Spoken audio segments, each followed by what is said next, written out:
قرآن میں ہے کہ تم لوگ عاجلہ کو پسند کرتے ہو اور آخرت کو بلا رکھا ہے تم نے. تو آج کے فائدے میں، آج کا جو فائدہ ہے، تو آج کا فائدہ سچ بولنے سے ملے، جھوٹ بولنے کے ملے، جیسے ملے اس میں لوگ پھنسے ہوئے ہیں. اور آخرت کا جو فائدہ ہے وہ اس کو بھولے ہوئے ہیں. اسی سے آدمی کی سچائی آتی ہے، الگ کریکٹر آتا ہے. سارے جو پازیٹیو اوصاف ہوتے ہیں، جو سارے پازیٹیو اوصاف ہیں، وہ سب آتے ہیں جب آخرت کو لے کے گول آپ نے بنایا ہو. یہ دنیا کو گول بنائیں گے تو یہی سب ہوگا.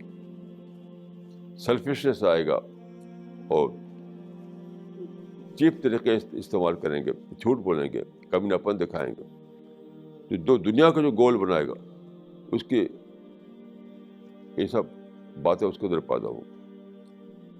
تو ایک ہی حل ہے کہ آدمی آخرت کو گول بنائے، یعنی جو ایٹرنیٹی ہے اس کو گول بنائے، تو اس سے اعلیٰ اوصاف پیدا ہوں.